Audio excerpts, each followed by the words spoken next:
ములుగు జిల్లాలో high tension కొనసాగుతుంది. Congress BRS నేతలు పోటాపోటీ నినాదాలు చేసుకుంటున్నారు. దీంతో ములుగులో పొలిటికల్ హీట్ రాజుకుంది. ఇటీవల గోవిందరావుపేట మండలం చెల్వాయి గ్రామానికి చెందిన రమేష్ సూసైడ్ చేసుకున్నాడు. అయితే ఆయన ఇందిరమ్మ ఇంటి కోసమే ఆత్మహత్య చేసుకున్నట్లు టాక్ వినబడుతుంది. మరోవైపు అధికార పార్టీ నేతల వేధింపులే కారణమని ఆరోపణలు కూడా వెల్లువెత్తుతున్నాయి.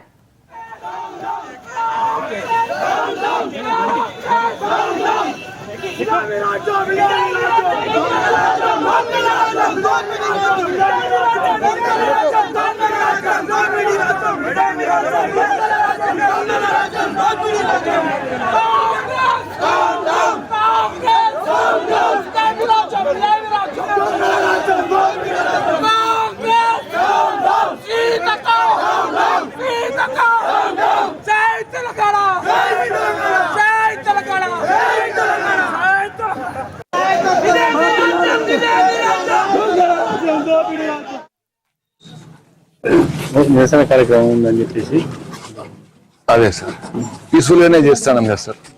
పరిమితంగా అదే వాళ్ళు అంటే నిన్న చెప్పారు కదండి ఇద్దరికి బోత్ పార్టీస్ వాళ్ళు అసలు వాళ్ళ ప్రభుత్వం నుండి వాళ్ళు నిరసన చేసుడు ఏంటి సార్?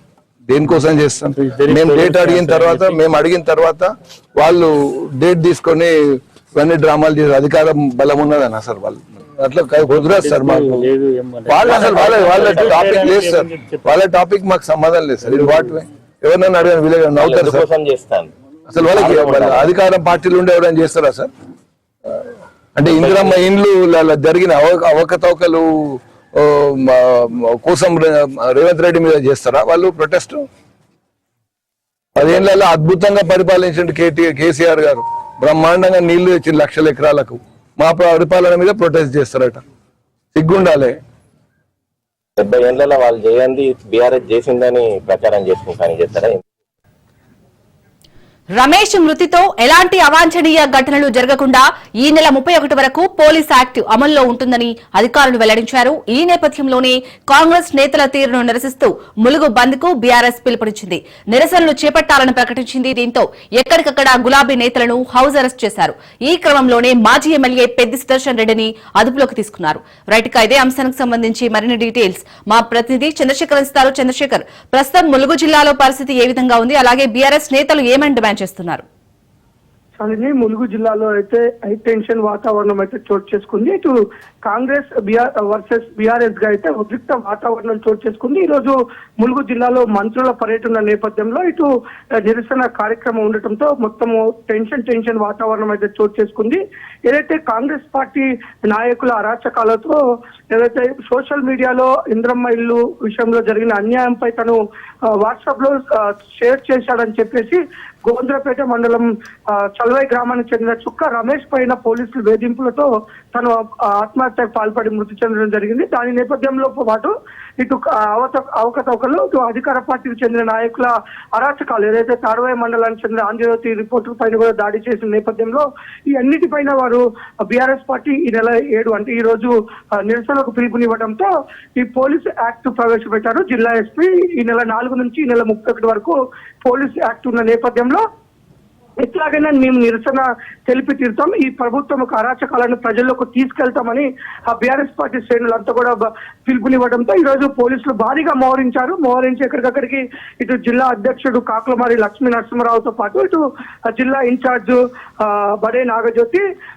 నర్సంపేట మాజీ ఎమ్మెల్యే పెద్ది సుదర్శన్ రెడ్డితో పాటు రెడ్కో చైర్మన్ సతీష్ రెడ్డి వీరంతా కూడా ఈ నిరసనలో పాల్గొన్న నేపథ్యంలో ఇటు జిల్లా అధ్యక్షుడిని వారి ఇంటి వద్దనే హౌస్ అరెస్ట్ చేశారు. చాకచక్యంగా ఇటు పెద్ది సుదర్శన్ రెడ్డి, ఇటు బడే నాగజ్యోతి, తర్వాత రెడ్కో చైర్మన్ సతీష్ రెడ్డితో పాటు బీఆర్ఎస్ నాయకులు ములుగులోని గాంధీ సెంటర్ లో నిరసన వ్యక్తం చేసి కలెక్టరేట్ ముట్టడికి బయలుదేరడంతో పోలీసులు అడ్డగించడం జరిగింది. కొంత తోపులాట జరిగిన తర్వాత పోలీసులు వారందరినీ కూడా అదుపులోకి తీసుకెళ్లి ప్రస్తుతానికైతే స్టేషన్ కు తరలించారు. మొత్తం జిల్లా వ్యాప్తంగా అయితే టెన్షన్ వాతావరణం ఉంది. ఎందుకంటే కాంగ్రెస్ పార్టీ కూడా ఈ రోజు నిరసనకు పిలుపునివ్వడంతో ఇరు పార్టీలు రోడ్డు మీదకి వచ్చి నిరసనలు తెలపాలనడంతో ఇటు మంత్రుల పర్యటన ఉన్న నేపథ్యంలో పోలీస్ బందోబస్తు అయితే పూర్తిగా నిర్వహించారు. మొత్తం జిల్లా వ్యాప్తంగా అయితే టెన్షన్ వాతావరణం నెలకొంటుంది. చాలి ఎక్కడికక్కడికి బీఆర్ఎస్ పార్టీ నాయకులను అయితే హౌస్ అరెస్ట్ చేస్తూ స్టేషన్ కు తరలిస్తున్నారు. చాలి చంద్రశేఖర్, ఇటు బీఆర్ఎస్ అలాగే కాంగ్రెస్ నేతలు కూడా నిరసన చేయడంపై పోలీసులు ఏమంటున్నారు?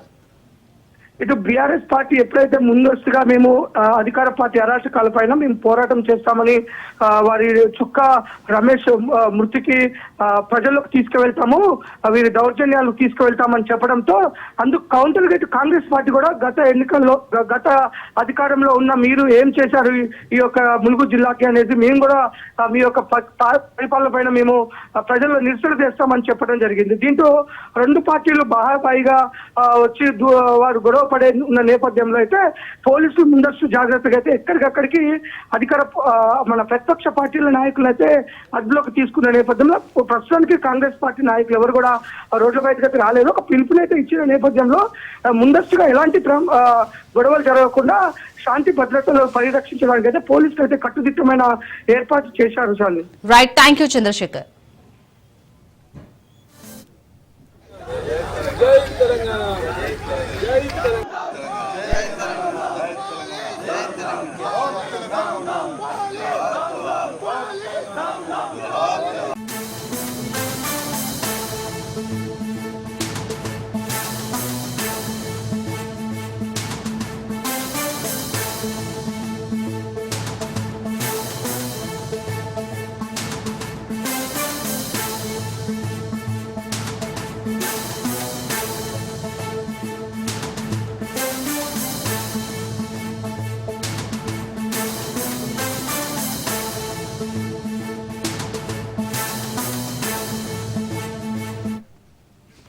సిగాచి అవశేషాల కోసం అన్వేషణ కొనసాగుతోంది. అవశేషాలు భూమిలో కలిసిపోయినట్లు అధికారులు భావిస్తున్నారు. దీంతో పురావస్తు శాఖ టెక్నిక్ తరహా తవ్వకాలు జరుపుతుండగా వెంట్రుకలు, మాంసం ముద్దలు, ఎముకలు, రక్తం మరకలతో ఉన్న రాళ్లు, కార్మికుల వస్తువులు లభ్యమవుతున్నాయి. వీటి ద్వారా DNA మ్యాచింగ్ టెస్టులు చేస్తున్నారు. ఇప్పటికే 70కి పైగా శాంపిల్ సేకరించి DNA టెస్టుకు తరలించారు.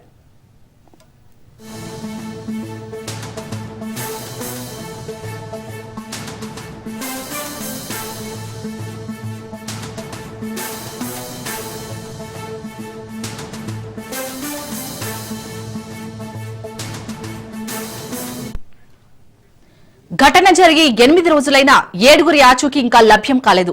నిన్న 3 మృతదేహాలతో DNA మ్యాచింగ్ అవ్వడంతో 3 మృతదేహాలను బంధువులకు అప్పగించారు. పేలుడు దాటికి శరీరాలు, యంత్రాలకు అతుక్కున్న అవశేషాలు ఛిద్రమయ్యాయి. యంత్రాలు శుభ్రం చేస్తూ అవశేషాలను సిబ్బంది సేకరిస్తోంది. పరిశ్రమ ప్రాంగణంలో అడుగుమేర తవ్వుతూ అవశేషాల కోసం గాలింపు చేపట్టారు.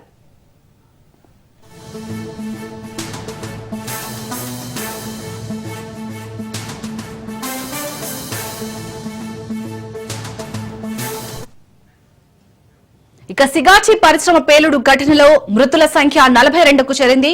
ఇంకా 8 మంది కార్మికుల ఆచూకీ దొరకడం లేదు. ఆచూకీ లేని వారిలో ఒకరు మృతి చెందినట్టు అధికారులు ప్రకటించారు.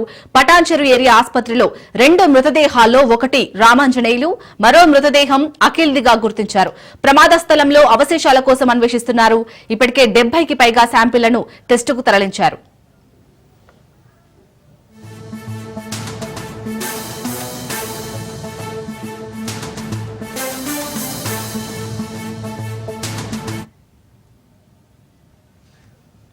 రైట్, ఇక ప్రమాద స్థలంలో అయితే అవశేషాల కోసం అన్వేషిస్తున్నట్టుగా తెలుస్తుంది. దీనిపై పూర్తి డీటెయిల్స్ మా ప్రతినిధి రాజు అందిస్తారు. రాజు, ఇప్పటికే 70కి పైగా శాంపిల్ అయితే టెస్టుకు తరలించినట్టుగా తెలుస్తుంది. ఆ రిపోర్ట్స్ ఎప్పుడు వచ్చే ఛాన్స్ ఉంది? ప్రజెంట్ అక్కడ సిచ్యుయేషన్ ఏ విధంగా ఉంది? అయితే సిగాచి పరిశ్రమలో గత 8 రోజులుగా రెస్క్యూ అయితే కొనసాగుతుంది. రెస్క్యూ అటు సంఘటనా స్థలంలో పేలుడు సంబంధించినటువంటి కంపెనీలో, అదేవిధంగా డంపు చేసినటువంటి ప్రాంతంలో 2 దగ్గరలో కూడా రెస్క్యూ కొనసాగుతుంది. అయితే రెస్క్యూలో చిన్న చిన్న అవశేషాలు మాత్రమే దొరుకుతున్నాయి. మిగతా వాటికి సంబంధించి ఇప్పటికే కొంత క్లారిటీ రాగా 8 మృతదేహాలకు సంబంధించినటువంటి క్లారిటీ రావాల్సింది. అయితే రాత్రికి సంబంధించి, అయితే ఈ ఉదయానికి సంబంధించి అయితే పేలుడులో ఇంకా 42 మంది మృతదేహాలు మనకు దొరికాయి. ఇంకా లభించని మృతదేహాలు ఇంకా 8 ఉన్నాయి. అంటే వారి ఆచూకీ లేదు. అయితే వారికి సంబంధించినటువంటి కుటుంబీకులంతా కూడా ఐలా భవన్ లో వాళ్ళందరికీ పునరావాసం కూడా ప్రభుత్వం కల్పించింది. అయితే అది కొనసాగుతున్నప్పటికీ, రెస్క్యూ అయితే కొనసాగుతున్నప్పటికీ ఈ రోజు ఎస్పీతో పాటు మరికొంతమంది ఎస్ఐలు, సిఐలు కూడా ఎక్కడైతే డంప్ చేస్తారో ఆ ప్రాంతానికి విచ్చేసి అదంతా కూడా చూసినట్టు పరిస్థితి. అక్కడ చిన్న చిన్న మానవ అవశేషాలు, చిన్న చిన్న మాంస ముద్దలు, తర్వాత ఐడి కార్డ్స్, చిన్న చిన్న అవశేషాలు దొరుకుతున్నాయి. వాటిని కూడా తీసుకొచ్చి అటు ఫోరెన్సిక్ డిపార్ట్మెంట్ కానీ, తర్వాత ల్యాబ్ కానీ డిఎన్ఏ టెస్ట్లకు కానీ పంపించినటువంటి పరిస్థితి. అయితే ఇప్పటికైతే ఆసుపత్రుల్లో డిశ్చార్జ్ అయిన వాళ్ళు 14 మంది కాగా 70 మందికి పైగా అవశేషాలను డిఎన్ఏ టెస్ట్ తరలించారు. వాటికి సంబంధించి పరీక్షలు జరుగుతున్నాయి. 1-2 రోజుల్లో డిఎన్ఏ టెస్ట్ల దగ్గరనే కొద్దిగా లేట్ అవుతుంది కాబట్టి ప్రతి డిఎన్ఏ టెస్ట్ 3 to 4 days పడుతుంది. అయితే దానికి సంబంధించి 1-2 రోజుల్లో దానికి సంబంధించిన ఫలితాలు రానున్నాయి. ఫలితాలు వచ్చిన తర్వాత మిగతా 8 మందిలో ఎంతమంది దొరుకుతాయి అనేది కూడా చూసే అవకాశం ఉంది. అయితే రెస్క్యూ అయితే 8 మృతదేహాలకు సంబంధించినటువంటి రెస్క్యూ కొనసాగుతుంది. వారికి సంబంధించిన కుటుంబీకులు ఇప్పటికే పునరావాస కేంద్రంలో ఉన్నారు. వాళ్ళు అధికారుల చుట్టూ అటు హాస్పిటల్ చుట్టూ తర్వాత ఇక్కడ ఘటనా స్థలానికి తర్వాత డంప్ చేసిన ప్రాంతానికి అయితే తిరుగుతూ వస్తా ఉన్నారు. వాళ్ళు అధికారుల కాళ్ళ వేళ పడతా ఉన్నారు. అయినప్పటికీ ప్రభుత్వం అయితే చాలా సీరియస్ గా తీసుకుంది.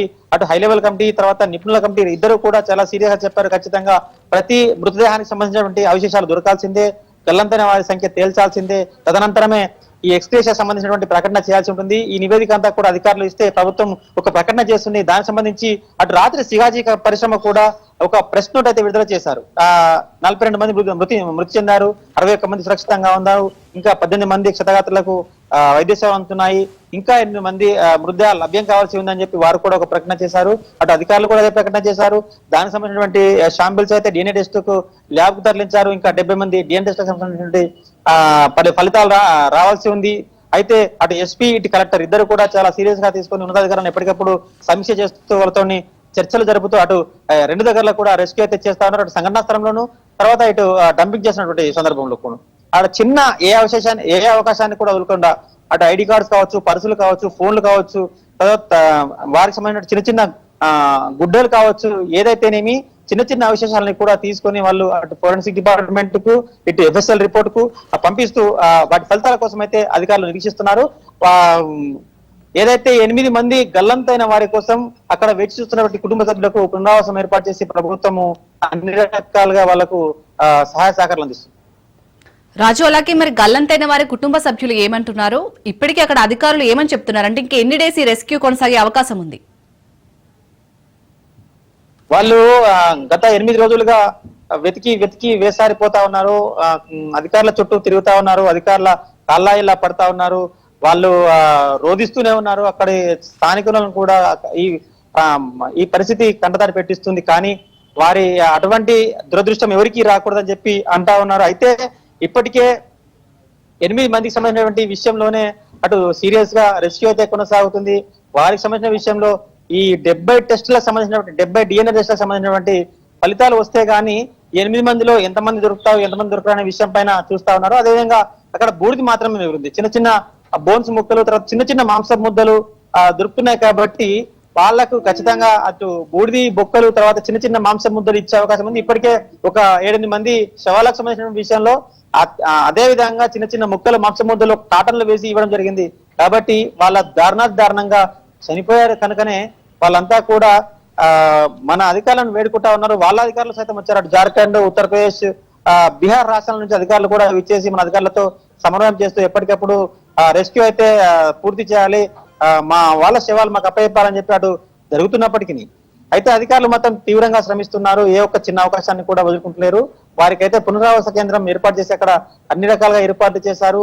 వారిని ఓదార్చే ప్రయత్నం చేస్తా ఉన్నారు. 1-2 రోజుల్లో దీనికి స్పష్టత రాదని చెప్పి వాళ్ళకి చెప్తా ఉన్నారు. కానీ వాళ్ళు ఇప్పటికీ అటు అధికారుల చుట్టూ తిరుగుతూ కాళ్ళ వేళ్ళ పడుతూ వాళ్ళు కంటతడి పెడతా ఉన్నారు, అటు రోధిస్తా ఉన్నారు. వాళ్ళ బాధలు వర్ణాతీతంగా చెప్పుకోవచ్చు. ఈ రోజు సాయంత్రానికల్లా ఏదైనా ఇంకా రిపోర్ట్స్ వస్తే గానీ కొంతమందికి సంబంధించినటువంటి గల్లంతైన వాటిలో కొంతమందికి సంబంధించినటువంటి రిపోర్ట్స్ వచ్చే అవకాశం కూడా కనిపిస్తుంది. అయితే అటు క్షుణ్ణంగా ఈ రోజు కొంత సీరియస్ గా చేశారు.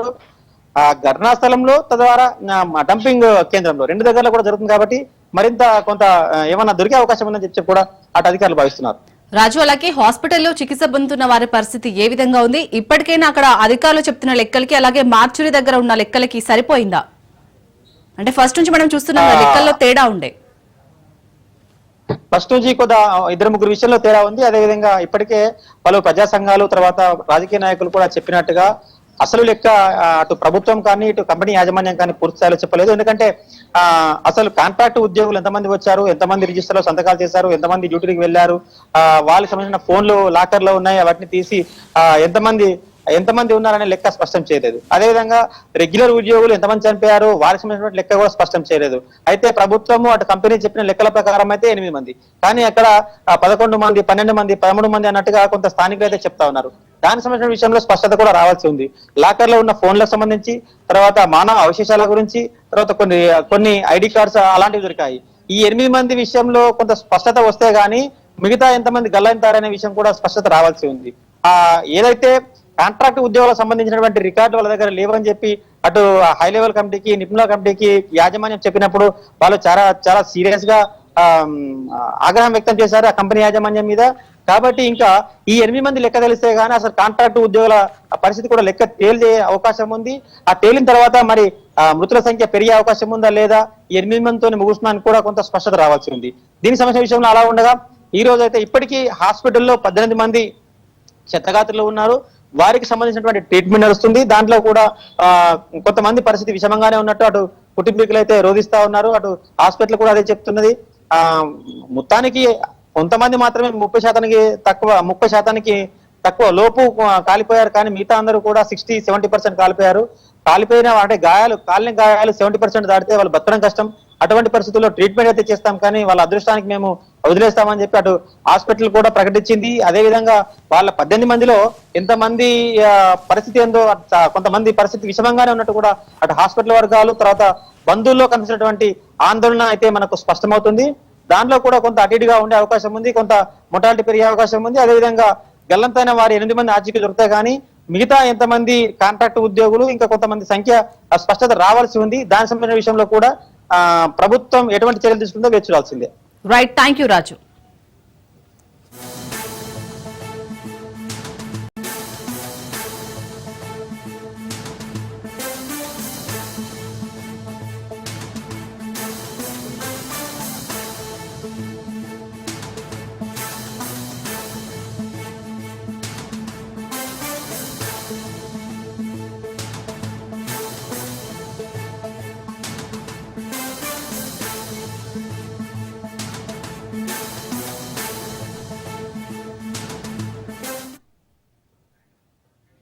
పేలుడు పదార్థాలైన జిలటిన్ స్టిక్స్ ని అక్రమంగా నిల్వ ఉంచారంటూ కామారెడ్డికి చెందిన టీపీసీసీ ప్రధాన కార్యదర్శి గడ్డం చంద్రశేఖర్ రెడ్డిని పోలీసులు అరెస్ట్ చేసి రిమాండ్ కు తరలించారు.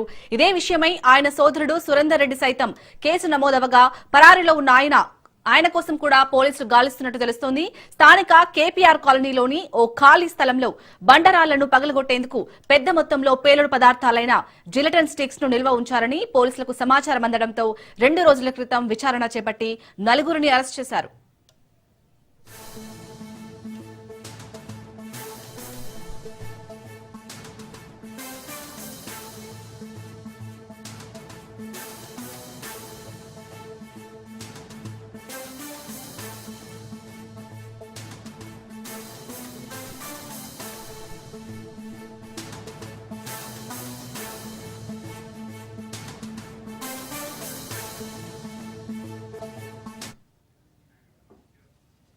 విచారణలో వారిచ్చిన సమాచారంతో చంద్రశేఖర్ రెడ్డికి సంబంధించిన ఓ వెంచర్ లో ఎలాంటి అనుమతులు లేకుండా పెద్ద మొత్తంలో నిల్వ చేసిన జిలటిన్ స్టిక్స్, ఇతర సామాగ్రిని పోలీసులు స్వాధీనం చేసుకుని కేసు నమోదు చేశారు. ఈ నెల 5న చంద్రశేఖర్ రెడ్డిని అదుపులోకి తీసుకుని రిమాండ్ కు తరలించారు. అయితే భర్త చంద్రశేఖర్ రెడ్డిని అరెస్టు చేయడాన్ని ఆయన భార్య, మాజీ మున్సిపల్ చైర్మన్ ఇందుప్రియ తీవ్రంగా ఖండించారు. తన భర్తపై పోలీసులు అక్రమ కేసులు బనాయించి రిమాండ్ చేశారంటూ మండిపడ్డారు. నిన్న 3 జూలై రోజున మాకు ఒక ఇన్ఫర్మేషన్ వచ్చింది. కేపీఆర్ కాలనీ ప్రొడల్ స్కూల్ దగ్గరలో కొంతమంది ఒక ఓపెన్ ప్లాట్లో బ్లాస్టింగ్ చేస్తున్నారని చెప్పేసి, సో వెంటనే ఎస్పీ సార్ ఆర్డర్స్ ప్రకారం ఒక టీం ఫామ్ చేసి అక్కడికి పంపడం జరిగింది. సో అక్కడ ఒక బండరాళ్ళలో almost 4 feet deep holes drill చేసి దాంట్లో 6 కాంటాక్ట్స్ ద్వారా పెట్టి ఆల్మోస్ట్ బ్లాస్ట్ చేయడానికి రెడీ ఉన్న టైంలో మేము ఈ 3 అక్యూజ్లను పట్టుకున్నాం. బొంత సంపత్, బొంత లక్ష్మీనారాయణ అండ్ బొంత రాజు, వీళ్ళు 3 బ్లాస్ట్ చేస్తుంది. ఆ టైంలో మేము పట్టుకున్నాం. అండ్ వీళ్ళని ఫర్దర్గా ఇంట్రాగేట్ చేస్తే తెలియదు ఏంటంటే ఆ ఓపెన్ ప్లాట్ చింతల శ్రీధర్ అనేది అతను వీళ్ళకి 50,000కి మాట్లాడుతున్నారు ఆ రాళ్ళని బ్లాస్ట్ చేయడానికి. సో మేము వీళ్ళని రిమాండ్కి పంపడం జరుగుతుంది. అండ్ ఫర్దర్ ఇంట్రాగేషన్లో తెలియదు ఏంటంటే లింగాపూర్లో, విభూ ఎకో టౌన్షిప్లో మిగిలిన స్టాక్ అనేది ఉంది. అలాగా 1564 gelatin sticks and 41 detonators and 4800 metre complex stock. ఆ స్టాక్ మా దగ్గర దొరికింది. సో ఇదంతా మేము సీజ్ చేయడం జరుగుతుంది. So I congratulate my team, CI Nagari, Sriram and మిగిలిన కానిస్టేబుల్స్. సో ప్రజలకు మేము చెప్పేది ఒకటే, మెయిన్గా ఈ ఎక్స్ప్లోజివ్స్ ఈ ఓపెన్ ఏరియాలో వితౌట్ లైసెన్స్ బ్లాస్టింగ్కి వాడడానికి లాస్ ఎట్టి పరిస్థితుల్లో ఒప్పుకోదు. అలా ఎవరు చేసినా మేము వెంటనే. రైట్గా జిల్టన్ స్టిక్స్ దందాకి సంబంధించి మరిన్ని అప్డేట్స్ మా ప్రతినిధి సైదులు అందిస్తారు. సైదులు, మొత్తానికైతే ఈ దందాలో ఇటు అరెస్ట్ చేసిన చంద్రశేఖర్ సోదరుడు సురేందర్ రెడ్డి అయితే పరారులో ఉన్నట్టుగా తెలుస్తుంది. అతని గురించి మరి పోలీసులు అయితే గాలింపు చర్యలు చేపట్టారు. ఏమైనా డీటెయిల్స్ తెలుసాయా? పోలీసులు ఏమంటున్నారు కేసుకు సంబంధించి? శాలిని, కామారెడ్డి జిల్లా కేంద్రంలో భారీగా మందుగుండు సామాగ్రి స్వాధీనం చేసుకున్నారు పట్టణ పోలీసులు. జయశంకర్ కాలనీలో ఓ ప్లాట్ లో స్థలంలో ఈ యొక్క జిల్టన్ స్టిక్స్, డిటోనేటర్లు, ఇతర పేలుడు పదార్థాలు ఉన్నట్టుగా కూడా పోలీసులు గుర్తించారు. గుర్తించిన తర్వాత ఇవి ఎవరివి, ఎక్కడి నుంచి వచ్చినవి అని చెప్పేసి స్థానికంగా ఉన్నటువంటి పోలీసులు విచారణ చేస్తే కామారెడ్డి టిపిసిసి జనరల్ సెక్రటరీగా ఉన్నటువంటి గడ్డం చంద్రశేఖర్ రెడ్డి ఆధీనంలోనే ఇవి ఉన్నట్లుగా కూడా ఆయన సొంత ప్లేస్ లోనే ఇవి పెట్టుకొని తన ఓపెన్ ప్లేస్ లో ఇలాంటి జిల్టన్ స్టిక్స్ ఏర్పాటు చేసి పెద్ద ఎత్తున ఈ యొక్క పేలుడు పదార్థాలు ఉన్నట్టుగా కూడా గుర్తించారు పోలీసులు. సో దానిలో భాగంగా గడ్డం చంద్రశేఖర్ రెడ్డి టిపిసిసి జనరల్ సెక్రటరీని పోలీసులు అదుపులో తీసుకున్నారు. ఈయన ఎవరో కాదు, కామారెడ్డి మాజీ మున్సిపల్ చైర్పర్సన్ గడ్డం ఇందు ప్రియ భర్తనే గడ్డం చంద్రశేఖర్ రెడ్డి. అయితే గడ్డం ఇందు ప్రియ మాత్రం తన భర్తను అకారణంగా పోలీసులు అరెస్ట్ చేశారు, అక్రమ కేసులు బనాయించారని చెప్పేసి కూడా ఆమె ఆరోపిస్తుంది. కానీ ఆమె ఆరోపణలో ఎటువంటి వాస్తవం లేదని చెప్పేసి కూడా స్థానికంగా ఉన్నటువంటి పోలీసులు చెప్తున్నారు. ఎందుకంటే పెద్ద మొత్తంలో ఎటువంటి పర్మిషన్స్ లేకుండా ఇలాంటి జిల్టన్ స్టిక్స్ ఒక గదిలో ఏర్పాటు చేశారంటే అది ఏదైనా ప్రమాదం చోటు చేసుకుంటే చాలా పెద్ద ప్రాణ నష్టం కూడా జరుగుతుంది. ఈ మధ్య కాలంలో ఎక్కువ ఇలాంటి ప్రమాదాలు వరుసగా జరుగుతున్న ఘటనలు అందరికీ తెలిసిన విషయమే కాబట్టి సో ఇవన్నీ కూడా ఒక దగ్గర జిల్టన్ స్టిక్స్ అన్ని కూడా ఒక రూమ్ లో ఉంచి అవి బహిరంగ ప్లేస్లలో తీసుకెళ్లి ఆ యొక్క ప్లాట్స్ లలో ఉన్నటువంటి పెద్ద పెద్ద బండరాలని పగలగొట్టేందుకు ఏర్పాటు చేస్తున్నట్టుగా కూడా తెలిసింది విచారణలో భాగంగా. అందుకని ఇవి ఎటువంటి పర్మిషన్స్ లేకుండా పెద్ద మొత్తంలో ఈ యొక్క జిల్టన్ స్టిక్స్ ఉన్నాయి కాబట్టి ఆయన పైన గడ్డం ఎవరైతే ఉన్నారో వాళ్ళ పైన గడ్డం చంద్రశేఖర్ రెడ్డి పైన పోలీసులు కేసు నమోదు చేశారు. అయితే వాళ్ళిద్దరు బ్రదర్స్ అంటే గడ్డం చంద్రశేఖర్ రెడ్డి బ్రదర్స్ వీళ్ళిద్దరు కలిసి కూడా ఇలా చేస్తున్నట్టుగా కూడా పోలీసులు తెలపడంతో వాళ్ళు ప్రస్తుతం అయితే గడ్డం చంద్రశేఖర్ రెడ్డిని పోలీసులు అదుపులో తీసుకున్నారు. వాళ్ళ బ్రదర్ కూడా ప్రస్తుతం సురేందర్ రెడ్డి పరారులో ఉన్నట్టుగా కూడా తెలుస్తుంది. ఆయన పైన కూడా కేసు నమోదు చేశారు, గాలింపు చర్యలు కూడా చేపట్టారు. ఖచ్చితంగా ఆయన కూడా అరెస్ట్ చేసే అవకాశం అయితే కనిపిస్తుంది. ఎందుకంటే వాస్తవంగా ఈ యొక్క పేలుడు పదార్థాలకు సంబంధించి ఎటువంటి పర్మిషన్స్ లేవు కాబట్టి సో అందుకు పర్మిషన్స్ లేకుండా ఈ యొక్క జిల్టన్ స్టిక్స్ అంటే జిల్టన్ స్టిక్స్ పర్మిషన్ తోటి మాత్రమే ఇవి మనం యూజ్ చేసుకోవాలి. అంటే ఎక్కడైతే మనకి ఓపెన్ ప్లేస్లలో పెద్ద పెద్ద బండరాలు ఉన్నాయో ఆ బండరాలని పగలగొట్టేందుకు ఈ యొక్క జిల్టన్ స్టిక్స్ ఉపయోగిస్తారు కాబట్టి సో అది ఎంత పెద్ద మొత్తంలో ఆ బండరాలను పగలగొట్టే అవకాశం ఉంటుంది, ఎన్ని మీటర్స్ మేర ఆ యొక్క రాళ్ళు వచ్చే అవకాశం ఉంటుంది ఏంటనేది కూడా పర్మిషన్ తీసుకుంటారు. తీసుకున్న తర్వాత ఆయా ప్రాంత ప్రజలందరూ కూడా అప్రమత్తం చేస్తారు ఆ సమయంలో. ఎందుకంటే సైలెన్స్ కూడా మోగిస్తారు. ఎందుకంటే పోలీసులు కూడా కొంత రక్షణగా కొన్ని ప్లేసులలో ఉండాల్సిన అవసరం ఉంటుంది. ఎందుకంటే పెద్ద పెద్ద బండరాలన్నీ కూడా పగిలినప్పుడు నేరుగా వచ్చి జనావాసాల్లో కూడా పడే అవకాశం ఉంటుంది, ప్రమాదాలు చోటు చేసుకుంటాయి. గతంలో కూడా ఇలాంటి ప్రమాదాలు అనేకం చోటు చేసుకున్నాయి, చాలా మంది ప్రాణాలు కోల్పోయారు. కాబట్టి ఇలాంటి జిల్టన్ స్టిక్స్ ని ఎటువంటి పర్మిషన్స్ లేకుండా మనకి గడ్డం చంద్రశేఖర్ రెడ్డి అంటే అధికార కాంగ్రెస్ పార్టీలో ఉండుకుంటూ అండదండాలు ఉన్నాయని చెప్పేసి నాకేం కాదంటూ కూడా ఆయన ఈ విధంగా వ్యవహరిస్తున్నట్టు కూడా స్థానికంగా ఉన్నటువంటి పోలీసులు గుర్తించారు. కాబట్టి సో ఏదేమైనా సరే అధికార పార్టీ అయినా సరే ఖచ్చితంగా ఈ యొక్క జిల్టన్ స్టిక్స్ ఎటువంటి పర్మిషన్స్ లేకుండా ఒక ఇంట్లో పెద్ద మొత్తంలో ఉంచడము, అవి ఎవరికి తెలియకుండా బయటకు తీసుకెళ్లి బహిరంగ ప్లేస్లలో ఈ యొక్క బండరాలను పగలగొట్టడానికి ఉపయోగిస్తున్నట్టు కూడా పోలీసులు గుర్తించారు. కాబట్టి సో ఖచ్చితంగా కేసు నమోదు చేసి ఆయన పైన అనేక సెక్షన్ల కింద కేసు నమోదు చేసి అరెస్ట్ చేసే అవకాశం కూడా కనిపిస్తుంది. అరెస్ట్ కూడా పోలీసులు అదుపులో కూడా ఉన్నారు. సో ఇక వాళ్ళ బ్రదర్ ఎవరైతే ఉన్నారో సురేందర్ రెడ్డి ఆయన పరాలో ఉన్నారు కాబట్టి ఆయన కూడా అదుపులో తీసుకున్న తర్వాత ఖచ్చితంగా మెజిస్ట్రేట్ ముందు కూడా ఉంచే అవకాశం కనిపిస్తుంది. ఫర్దర్ గా ఎన్ని రోజులు ఆయనకి రిమాండ్ ఉంటుంది అన్నది కూడా మనకు తర్వాత తెలిసే అవకాశం అయితే కనిపిస్తుంది. సో ఏదేమైనా కామారెడ్డి జిల్లాలో అధికార పార్టీని అడ్డం పెట్టుకొని అధికారంలో ఉన్నాం కదా మాకేం కాదన్నట్టుగా కూడా గత కొన్ని రోజుల నుంచి కూడా ఇలాంటి వ్యవహార శైలి నడుస్తున్నట్టుగా కూడా తెలుస్తుంది. దానిలో భాగంగా అనేక ఫిర్యాదులు చేసినప్పుడు కూడా పోలీసులు కొంత నిర్లక్ష్యం కూడా చేసినట్టు కూడా తెలుస్తుంది. అంటే కాంగ్రెస్ పార్టీలో ఉండుకుంటూ నాకు కాంగ్రెస్ పార్టీ పెద్దల అండదండలు ఉన్నాయి కాబట్టి నన్ను ఏం చేయలేరు అని చెప్పేసి కూడా కొన్నాళ్ళుగా ఈ యొక్క గడ్డం చంద్రశేఖర్ రెడ్డి కొంత వ్యవహార శైలి సేమ్ అలానే ఉన్నట్టుగా కూడా తెలుస్తుంది. చాలా మంది కంప్లైంట్ చేసినప్పుడు కూడా పోలీసులు కూడా కేసు నమోదు చేయలేదు. కానీ ఎప్పుడైతే ఈ పెద్ద మొత్తంలో జిల్జన్ ఉన్నట్టుగా కూడా కొంతమంది ఆ రూమ్ మొత్తం కూడా విజువల్స్ తీసి బయటికి సమాచారం ఇచ్చారు, అప్పుడు ఆయన పైన కేసు నమోదు చేశారు. కాబట్టి చూడాలి మరి. ఇక ప్రస్తుతం వాళ్ళ బ్రదర్ ఎవరైతే ఉన్నారో ఆయన సురేందర్ రెడ్డిని కూడా అదుపులోకి తీసుకున్న తర్వాత అసలు ఎక్కడి నుంచి తీసుకొస్తున్నారు ఈ యొక్క జిల్జన్ 6, ఈ యొక్క పేలుడు పదార్థాలు ఎవరు పర్మిషన్స్ ఇచ్చారు ఏంటనే దానిపైన కూడా విచారణలో భాగంగా అనేక అంశాలు అయితే తెలిసే అవకాశం అయితే కనిపిస్తుంది.